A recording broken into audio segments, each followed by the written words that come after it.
안녕하세요. 2025년 10월 15일 목요일 매일 성경 말씀 묵상 시간입니다. 오늘 함께 읽고 나눌 말씀은 역대하 26장입니다. 세 번역으로 함께 읽겠습니다. 유다에 온 백성은 우시야를 왕으로 삼아 그의 아버지 아마샤의 뒤를 잇게 하였다. 그가 왕이 되었을 때에 그는 16살이었다. 아마샤 왕이 죽은 뒤에 우시야는 엘랏을 재건하여 유다에 귀속시켰다. 우시야가 왕이 되었을 때에 그는 16살이었다. 그는 예루살렘에서 52해 동안 다스렸다. 그의 어머니 여골리아는 예루살렘 태생이다. 그는 자기의 아버지 아마샤가 한 모든 일을 본받아서 주님께서 보시기에 올바른 일을 하였다. 그의 곁에는 하나님을 경외하도록 가르쳐주는 스가랴가 있었는데 스가랴가 살아있는 동안 우시야는 하나님의 뜻을 찾았다. 그가 주님의 뜻을 찾는 동안은 하나님께서 그가 하는 일마다 잘 되게 하여 주셨다. 우시야가 전쟁을 일으켜 블레셋과 싸우고 가드성과 야분의 성과 아스돗 성의 성벽들을 헐고 아스돗 땅과 블레셋 지역 안에 성읍들을 세웠다. 그는 하나님의 도움을 받아서 블레셋 사람과 구르바알에 사는 아라비아 사람과 마온 사람을 쳤다. 암몬 사람이 우시야에게 조공을 바쳤다. 우시야가 매우 강하게 되었으므로 그의 이름이 저 멀리 이집트 땅에까지 퍼졌다. 우시야는 예루살렘의 성 모퉁이 문과 골짜기 문과 성 굽이 이 세 곳에 망대를 세우고 그곳을 요새로 만들었다. 그에게는 기르는 가축이 많았다. 언덕지대와 평지에는 농부들을 배치시켰고 산간지방에는 포도원을 가꾸는 농부도 두었다. 그는 농사를 좋아하여서 벌판에도 곳곳에 망대를 세우고 여러 곳에 물 웅덩이도 팠다. 우시야에게는 언제든지 나가서 싸울 수 있는 큰 규모의 군대가 있었다. 여이엘 병적 기록관과 마아세야 병무담당 비서관이 이들을 징집하여 병적에 올렸다. 이 두 사람은 왕의 직속 지휘관 가운데 한 사람인 하나냐의 지휘를 받았다. 그 군대에는 2600명의 장교가 있고 그들의 밑에도 왕의 명령이 떨어지면 언제라도 대적과 싸워 이길 수 있는 30만 7500명의 군인들이 있었다. 우시야는 이 군대를 방패와 창과 투구와 갑옷과 활과 무립매로 무장시켰다.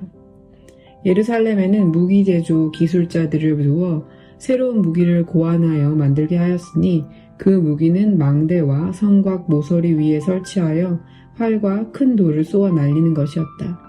그의 명성이 사방으로 퍼졌고 하나님께서 그를 도우셨으므로 그는 매우 강한 왕이 되었다. 우시야 왕은 힘이 세어지면서 교만하게 되더니 드디어 악한 일을 저지르고 말았다. 주님의 성전 안에 있는 분향단에다가 분향을 하려고 그리로 들어간 것이다. 이것은 주 하나님께 죄를 짓는 일이었다. 아세라 제사장이 용감하고 힘이 센 주님의 제사장 80명을 데리고 왕의 뒤를 따라 들어가면서 우시야 왕을 말렸다. 제사장들이 외쳤다. 우시야 임금님께서는 들으십시오. 주님께 분향하는 일은 왕이 할 일이 아닙니다. 분향하는 일은 이 직무를 수행하도록 거룩하게 구별된 제사장들, 곧 아론의 혈통을 이어받은 제사장들만이 할 수 있는 일입니다. 이 거룩한 곳에서 어서 물러나시기 바랍니다. 왕이 범죄하였으니 주 하나님께 높임을 받지 못할 것입니다. 우시야는 성전 안 분향단 옆에 서서 향로를 들고 막 분향하려다가 이 말을 듣고 화를 냈다. 그가 제사장들에게 화를 낼 때에 그의 이마에 나병이 생겼다. 아사랴 대제사장과 다른 제사장들이 그를 살펴보고 그의 이마에 나병이 생긴 것을 확인하고 그를 곧 그곳에서 쫓아냈다. 주님께서 우시야를 재앙으로 치셨으므로 그는 급히 나갔다. 그는 죽는 날까지 나병을 앓았다. 주님의 성전을 출입하는 것도 허용되지 않았으므로 나병 환자인 그는 별궁에 격리되어 여생을 보냈다. 왕자 요담이 왕실을 관리하며 나라의 백성을 다스렸다. 우시야의 통치 기간에 있었던 다른 사건들은 초기의 것에서부터 후대의 것에 이르기까지 아모스의 아들 예언자 이사야가 기록하여 두었다. 우시야가 죽어서 그의 조상과 함께 잠드니 그가 나병 환자였다고 해서 왕실 묘지에 장사하지 않고 왕가에 속한 변두리 땅에 장사하였다. 왕자 요담이 아버지의 뒤를 이어서 왕이 되었다. 아멘. 오늘 말씀은 역대하 26장 우시아 왕의 이야기입니다. 그는 16살의 어린 나이에 왕이 되었고 무려 52년 동안 유다를 다스렸습니다. 성경은 그의 초반 통치를 이렇게 요약합니다. 그의 곁에는 하나님을 경외하도록 가르쳐주는 스가랴가 있었는데 스가랴가 살아있는 동안 우시아는 하나님의 뜻을 찾았다. 그가 주님의 뜻을 찾는 동안은 하나님께서 그가 하는 일마다 잘 되게 하여 주셨다. 여기서 하나님을 경외하도록 가르쳐주는 스가랴는 예언자이거나 제사장으로 보이지만 정확한 정체는 알 수 없습니다. 다만 성경이 그를 하나님을 경외함에 통찰이 있는 자로 묘사한다는 점에서 스가랴가 단순 조언가가 아니라 하나님을 경외하는 지혜를 깨닫게 하는 신학적이고도 영적인 멘토였음을 보여줍니다. 이러한 묘사는 잠언의 지혜 전통과 맞닿아 있는데 여호와를 경외함이 지식의 근본이라는 관점을 잘 드러냅니다. 따라서 이 관점에서 보면 우시아의 초기에 누린 형통은 그의 정치적 능력보다는 하나님을 경외하는 지혜를 따라 통치한 결과로 이해할 수 있습니다. 실제로 우시아는 하나님을 찾는 동안 형통했습니다. 군대를 강화하고 전쟁에서 승리했으며 도성과 성벽을 견고히 하며 나라의 방비를 튼튼히 했습니다. 심지어 농사에도 관심을 기울여 성 안팎을 안정되게 잘 다스렸죠. 군대를 조직하고 무기도 개발하기도 했습니다. 특히 15절에 따르면 망대와 성곽 모서리에 설치한 장치들로 성 위에서 화살을 쏘고 큰 돌을 던질 수 있었다고 하는데 구체적 형태는 불분명하지만 그 공학적 설계와 효과 덕분에 우시아의 명성이 널리 퍼졌습니다.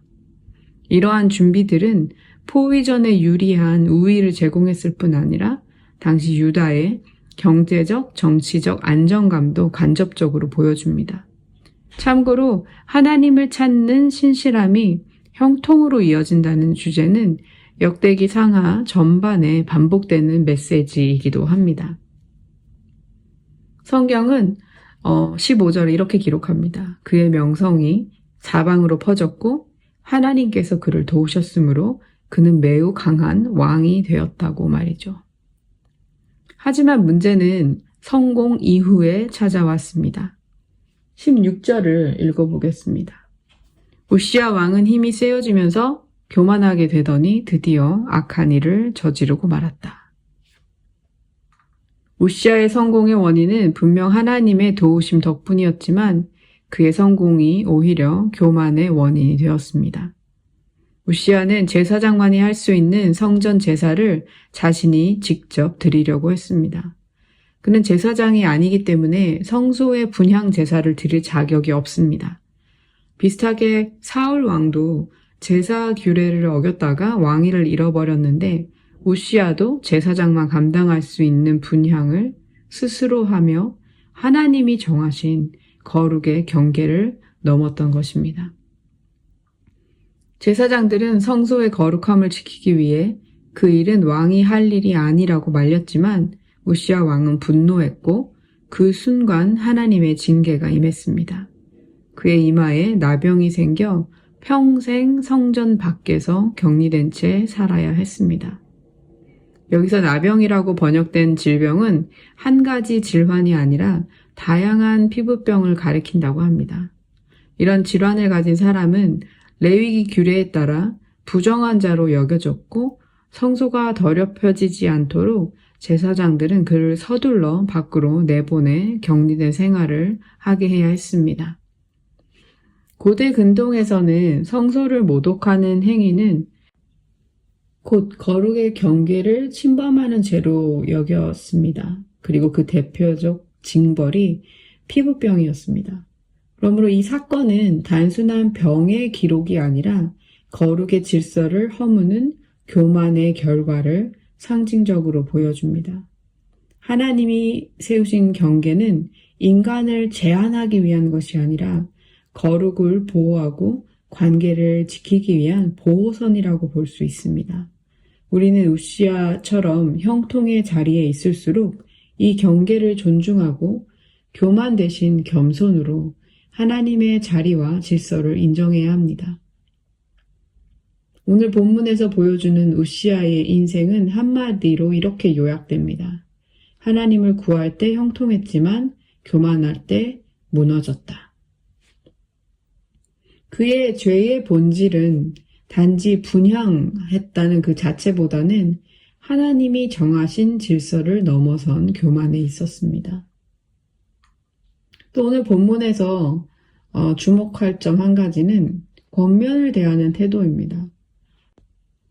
제사장들의 사랑의 경고를 분노로 응답하는 순간 우시아 왕의 마음은 이미 하나님으로부터 멀어진 상태였습니다. 우리는 어려울 때 하나님을 찾지만 잘 될 때 잊기 쉽습니다. 형통은 하나님을 덜 찾을 이유가 아니라 더 깊이 붙잡을 이유가 됩니다. 하나님이 정하신 소명과 역할과 방식을 존중하는 것도 우리의 믿음의 표현일 수 있으며 하나님은 종종 말씀과 공동체의 권면을 통해 우리를 멈추게도 하시는 분이시라는 것을 기억해야 합니다. 그런 권면을 받을 때 우리는 분노가 아니라 겸손으로 멈출 줄 안다면 그것이 성경이 말하는 지혜로운 삶일 것입니다. 하나님이 정하신 거룩의 경계를 넘어서려는 마음은 교만에서 옵니다. 나의 자리만이 전부가 아닙니다. 하나님이 주신 자리 안에서 신실함을 지키는 것은 중요합니다. 마지막으로 우시아의 기록은 열왕기서보다 역대하에서 훨씬 더 자세하게 기록된 것을 알 수 있습니다. 그의 이야기는 우리가 이전 본문에서 만났던 요아스 왕과 아마샤 왕의 경우와도 매우 닮아 있는데 세 왕의 공통점은 모두 처음에는 신실했지만 끝내는 무너졌다는 것입니다. 역대기는 이 책의 1차 청중인 포로에서 돌아온 공동체에게 이 공통된 패턴으로 이렇게 말합니다. 시작도 중요하지만 더 중요한 것은 끝까지 신실함을 지키는 것이다 라고 말이죠. 그러므로 형통이 클수록 교만이 아니라 경계와 질서, 권면과 순종을 붙드는 연습이 필요합니다. 오늘 저와 여러분도 시작의 열정에 머무르지 않고 끝까지 하나님을 찾는 습관을 세우기 원합니다. 묵상을 위한 몇 가지 질문을 나눕니다. 첫째, 나는 형통의 때에도 여전히 하나님을 같은 강도로 찾고 있는가? 둘째, 최근에 하나님께서 내게 보여주신 경계선은 무엇이며 나는 그것을 존중하고 있는가? 마지막으로 누군가의 권면 앞에서 나는 멈출 줄 아는 지혜와 겸손을 선택하는가?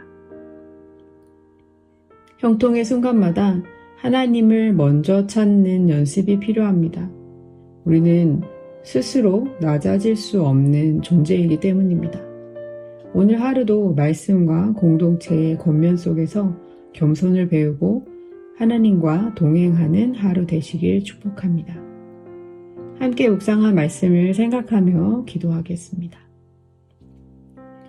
하나님 아버지, 오늘 우시아 왕의 이야기를 통해 우리의 삶의 모습을 돌아봅니다. 주님을 찾을 때 형통했고 교만할 때 무너졌던 그의 삶을 보며 우리도 형통의 때에 교만하지 않게 하여 주십시오. 주께서 세우신 경계와 질서를 잊지 않게 하여 주시고 우리의 자리를 넘어 우리의 힘을 앞세우지 않게 하여 주십시오. 말씀과 공동체를 통해 주시는 권면을 겸손히 경청하게 하시고 필요할 때 멈출 줄 아는 지혜도 허락하여 주십시오. 시작할 때 열정에 머물지 않고 끝까지 우리의 생을 다할 때까지 신실하게 주님을 찾는 그러한 거룩한 습관이 우리 안에 세워지도록 성령님 우리를 도와주시고 이끌어 주십시오. 오늘 우리가 하는 모든 일에서 주님의 뜻이 드러나게 하시고 우리의 삶이 주님의 거룩함을 더 빛나게 하는 통로가 되게 하여 주십시오. 예수 그리스도의 이름으로 기도드립니다. 아멘.